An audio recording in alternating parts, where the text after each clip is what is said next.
नमस्कार दोस्तों, स्वागत है आपका मैजेस्टिक मंत्रास चैनल पर, जहां हम आध्यात्मिकता, भक्ति और आत्मचिंतन की गहराइयों में उतरते हैं। आज हम एक अत्यंत मार्मिक और प्रेरणादायक विषय पर चर्चा करेंगे। यह पंक्ति, मैं तेरे दर का कल भी भिखारी था, आज भी हूँ और आगे भी रहूँगा, भक्ति की गहराई, समर्पण और ईश्वर के प्रति अटूट विश्वास का प्रतीक है। आइए इस विचार को विस्तार से समझते हैं। भक्त और भगवान का संबंध। जब एक भक्त यह कहता है कि वह हमेशा भगवान का भिखारी रहेगा, तो इसका मतलब यह है कि वह अपने अहंकार, लालच और सांसारिक इच्छाओं को त्याग कर केवल ईश्वर की कृपा का ही भिखारी बनना चाहता है। यह संबंध साधारण मानव और सर्वशक्तिमान के बीच का है। भक्त को यह विश्वास होता है कि ईश्वर ही उसका सर्वस्व है।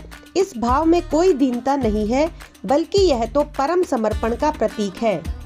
उदाहरण के तौर पर संत मीराबाई का भजन पायो जी मैंने राम रतन धन पायो इसी भावना को व्यक्त करता है। मीराबाई ने सांसारिक सुखों को त्याग कर भगवान श्री कृष्ण की भक्ति में अपना जीवन समर्पित कर दिया। भक्ति के 3 महत्वपूर्ण पहलू होते हैं। पहला समर्पण, दूसरा विश्वास और तीसरा निरंतरता। समर्पण का मतलब होता है कि अपने जीवन की बागडोर भगवान के हाथों में सौंप देना।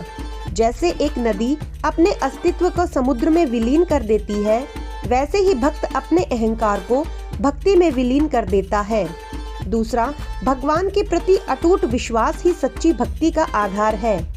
भक्त यह जानता है कि चाहे कितनी भी कठिनाइयां आए, परंतु भगवान उसकी मदद जरूर करेंगे।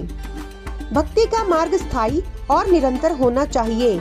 आज भक्ति करना और कल उसे भूल जाना, यह सच्ची भक्ति नहीं है। भक्त हमेशा इस भाव में रहता है कि वह भगवान का भिखारी है और रहेगा। कुछ भक्तों की अद्भुत कहानियां भी हैं, जैसे सुदामा और कृष्ण।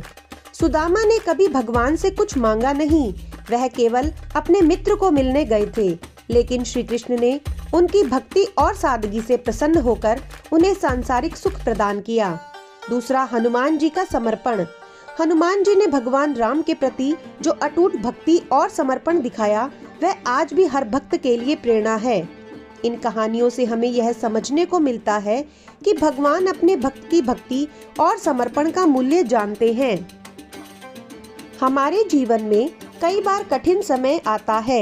ऐसे में यदि हम भगवान के प्रति अपने विश्वास को बनाए रखें और उनके सामने अपने मन की बात रखें, तो हमें निश्चित रूप से शांति और समाधान प्राप्त होता है।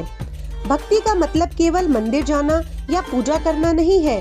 यह तो हमारे विचार, हमारे कर्म और हमारी नीयत में छिपा होता है।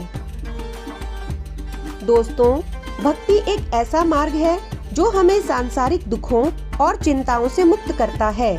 मैं तेरे दर का कल भी भिखारी था, आज भी हूँ और आगे भी रहूंगा।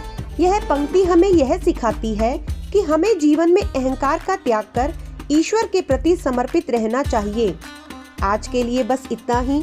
अगर आपको यह वीडियो पसंद आया हो तो इसे लाइक करें, शेयर करें और हमारे चैनल मैजेस्टिक मंत्रास को सब्सक्राइब करना ना भूलें। धन्यवाद।